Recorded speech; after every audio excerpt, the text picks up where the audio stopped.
Prime Video's Fallout TV creators confirm show will feature heavy social commentary. Wants to sidestep binary thinking on good and evil. Every studio has the same rot, same people just ruining everything. They keep hiring them over and over again. Guess who's working on this? Guess who they hired for this? One of the co-writers wrote Captain Marvel. We liked what you did in that last movie, even though it was shit and made no money. Everything woke turns to shit, okay? It's true. It's true. Look at what's happening. What's going on, everyone? Jeremy here from The Quartering. Hope you're having an absolutely wonderful day. We've got a new video game TV adaptation, and in my experience, they're almost never any good. You can make some arguments about some of the Resident Evil franchise films. I guess you could say certainly the Resident Evil TV show was hot garbage. I guess the Silent Hill movie, I think, was okay. It was like, maybe if my expectations weren't so low, I would say it wasn't good, but I feel like I saw that movie and I absolutely didn't hate it. The original Mortal Kombat movie was decent, I think. It's not impossible, but this new trend of we have the Halo series, which is weird, we have now a Fallout series on Amazon, and of course, it appears they are going to put a chick in it and make it lame. Well, that's at least according to several early reports.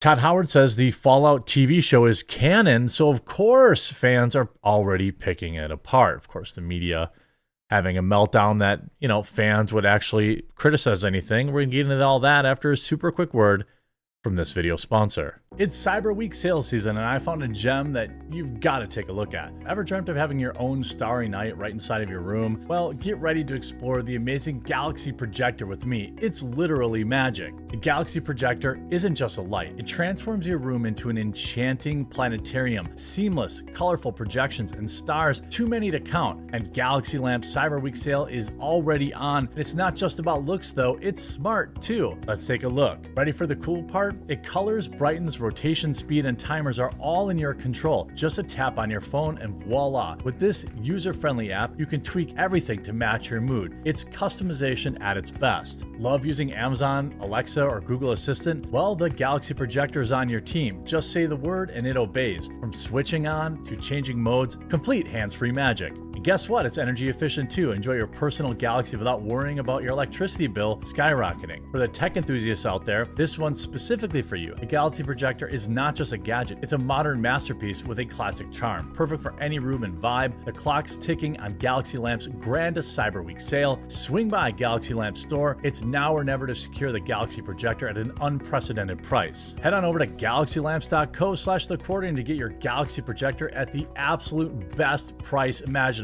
It makes a great gift for you or someone you love. Again, that's galaxylamps.co/thequartering to get yours today.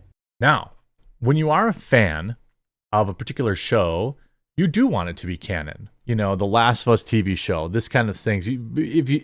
They are pandering to video game people. They want people who like the video game to watch their program. So the people who watch the video or like the video game want it to be like the video game. That's completely a reasonable reaction for an individual, except for the fact if you're some media douchebag, then you're being an entitled gamer jerk. That didn't take long. Amazon Fallout TV series won't begin streaming until April next year, but some Fallout fans have already begun to pick it apart based on just a handful of new images from the show released yesterday. If you follow Fallout lore discussions, even casually, it won't surprise you to hear a lot of complaints are around something that's gotten Fallout into lore trouble in the past, and that's the Brotherhood of Steel. Where to start? With three things, really. First, Todd Howard said in a recent Vanity Fair article that Bethesda views what's happening in the show as canon, which means the events of the show are in fact within the greater Fallout fiction. Secondly, the very same article revealed that the Fallout show takes place 219 years after the Great War in 2296, which is only 9 years after Fallout 4 and 15 years after Fallout New Vegas. Finally, we know the show takes place in Los Angeles, California. And that's all the fans need. Give them a date, location, and a photograph, and they'll start digging up problems with all three. Some fans quickly notice that while the Brotherhood of Steel is shown in great force in several of the new pictures, the NCR, the New California Republic, isn't shown at all. How could the Brotherhood of Steel muscle into LA with so much hardware and firepower when we know the NCR was kicking butt and taking names in SoCal? Okay, well, there's nothing wrong with pointing that out. You, Todd Howard, It Just Works Howard, is the one that said it's canon. The fans didn't say that. You said that. So you're the one that set this standard, right? You wanted to pander to the fans and say it's canon and make sure that we all tuned in. Now, I am not a hardcore Fallout series fan. I'm interested in playing the games, just like many other games one day when I'm finally free. I have no skin in this game. You know, I'm not going to be one of those YouTubers that pretends to be personally offended by something that they really don't care that much about.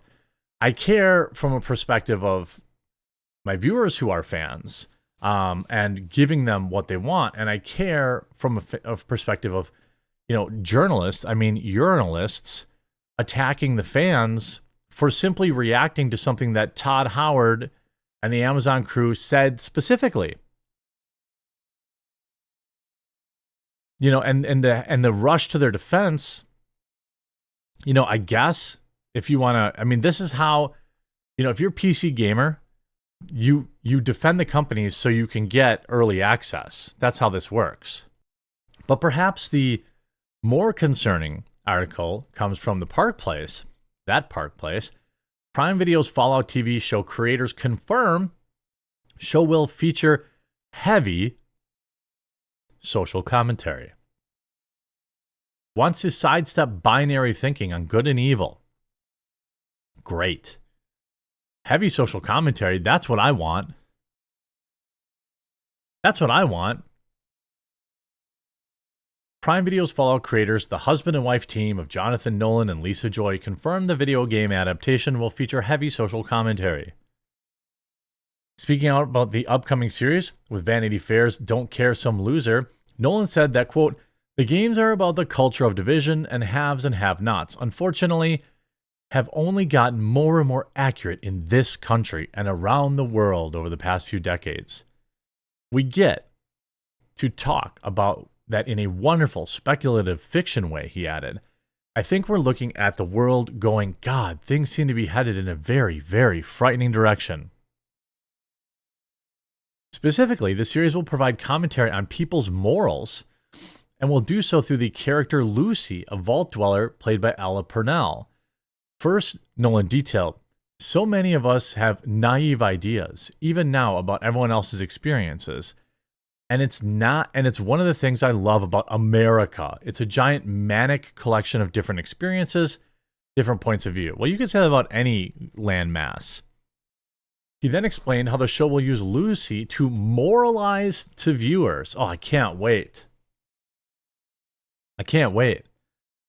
Lucy is charming and plucky and strong, and then you see she's confronted with the reality of, hey, maybe this supposedly virtuous thing you grew up with aren't necessarily that virtuous. If they are virtuous, they're couched in a circumstantial virtuousness. It's a luxury virtue. You have your point of view because you never ran out of food, right? You guys were able to share everything because you had enough to share. Nolan went to declare that the series follows, quote, her collision with the hard reality of other people's experiences and what happened to people who, quote, frankly were left behind to die. Now, I want to point this out, though, because I do think there's a bit of like alarmism kind of in our space where, you know, there are many shows and movies that do deal with moral issues. I just rewatched the Lord of the Rings trilogy. Pretty sure that entire thing is, dealing with morals and the battle of good versus evil. Where you get into trouble is when you're a lazy writer and you put Donald Trump in your show, or a guy like who looks like Donald Trump. So, as of so far in this article, I don't it's not like they're talking about, oh, we're going to put a transgender character in this show and follow their perilous journey to acceptance. Like, that would be more like alarming and on the nose as like an immersion breaking thing. Oftentimes critics, they incorrectly like say that people don't like stuff because they don't like gay people or LGBTQ stuff, when the reality is it's immersion breaking. I'm watching some intense thing, and then I got to watch an offshoot half story about two gay men's romance during The Last of Us. You know what I mean? Like, I don't care that they're gay, but it's not important at all to the story, and you just put it in there so you could get an award. To this point, while describing the character of Maximus, who is the squire in the Brotherhood of Steel, Nolan states that one of the things we're trying to gently sidestep here is that kind of binary thinking, like there are good guys or bad guys. Whoever the good guys and bad guys are, they destroy the whole world, so now we're in a much more gray area.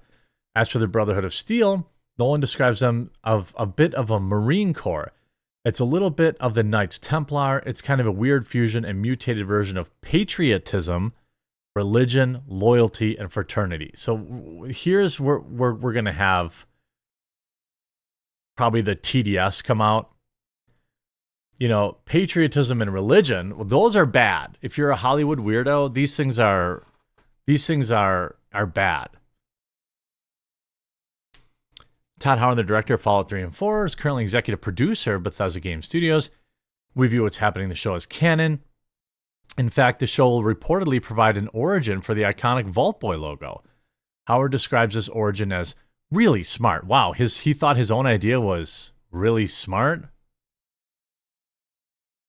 He also noted that he was jealous of a number of ideas the series came up with, telling a Vanity Fair, I sort of looked at it like, why didn't we do that? I think that, ultimately you can deal with,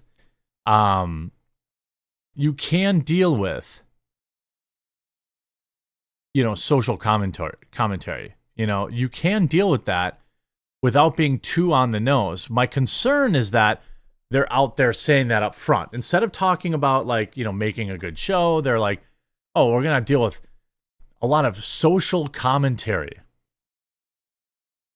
I still have a lot of hope for this show for hardcore fans of Fallout. Some of the images and pictures do look pretty cool. I think Amazon has done a good job in the past with stuff like the Terminal List and things like that. I also think Amazon's done some god-awful things like the Rings of Power remake prequel, which is absolute garbage tier. Walter Goggins, you see, they could have a lot of good stuff going on in here. I don't think that modern directors, creators, things of that nature, I believe they're incapable of not inserting modern political ideology, but I'm still labeling this as a wait and see. I haven't seen anything too insane yet to freak out about, to boycott or anything of that, but it is on my, it is on the watch list right now as far as further interviews that they put out, where it could be just yet another beloved thing that gamers loved used as a vehicle to push modern political ideologies.